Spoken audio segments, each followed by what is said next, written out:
Self study করেই ভারতে ১ নম্বর বাঁকুড়ার তনয়া। এবার সর্বভারতীয় পরীক্ষায় বাঁকুড়ার মেয়ে প্রথম স্থান অধিকার করল গোটা দেশে। গর্বে বুক ফুলেছে সকলের। নিমহান্স NIMHANS পরিচালিত প্রবেশিকা পরীক্ষায় সারা দেশের মধ্যে প্রথম স্থান অধিকার করে চমক তৈরি করেছেন মেঘা দণ্ডপাঠ। ভারতবর্ষের স্নাতকোত্তর পাঠের জন্য অত্যন্ত মর্যাদা সম্পন্ন একটি প্রতিষ্ঠান হল national institute of medical health and neuro science অর্থাৎ নিমহান্স। ফল বেরোনোর পর থেকেই যেন খুশির হাওয়া মেঘার বাড়িতে। বাঁকুড়া শহরের প্রতাপবাগানের বাসিন্দা মেঘা দণ্ডপাঠ জানান,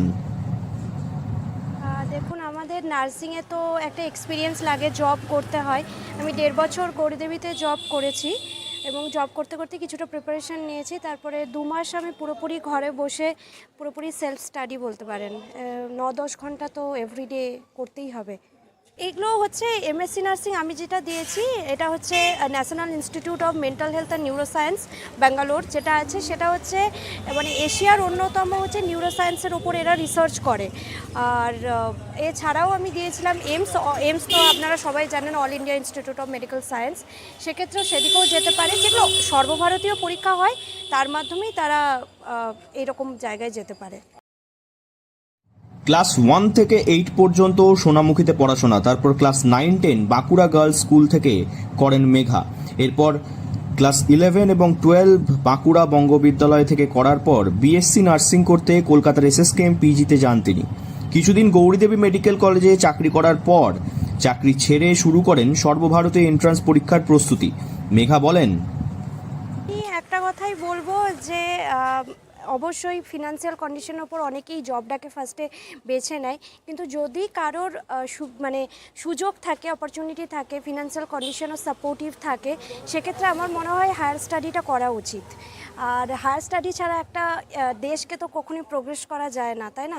সবাই যদি জবের পিছনে ছুটে, তাহলে রিসার্চ কারা করবে? নতুন প্রজন্মকে এগিয়ে আসাটাও উচিত। এবং নার্সিং ফিল্ডে ম্যাক্সিমামই জবের পিছনে ছুটে, তার জন্য এতে অতটা প্রোগ্রেস হয় না। তো আমার মনে হয় যাদের সুযোগ সুবিধা যদি থাকে, তাহলে এই দিকটা একটু ভাবা উচিত। মেয়ের এই অভাবনীয় সাফল্যে খুশি বাবা রূপম দণ্ডপাঠ ও বাঁকুড়া গার্লসের প্রধান শিক্ষিকা মা সুমনা ঘোষ। এ প্রসঙ্গে তারা বলেন, মেয়ের আগাগোড়াই পড়াশোনায় ভালো, তবে এবার অপ্রত্যাশিত সাফল্য হয়েছে। নিজের এই সাফল্যে খুশি মেঘা দণ্ডপাঠও। আগামী দিনে এই প্রবেশিকা পরীক্ষায় পরীক্ষার্থীদের উদ্দেশ্যে তিনি বলেন, সেলফ স্টাডির কোনো বিকল্প হয় না। যতই কোচিং নেওয়া হোক, নিজে না পড়লে এই পরীক্ষায় পাশ করা বা সফল হওয়া সম্ভব নয়।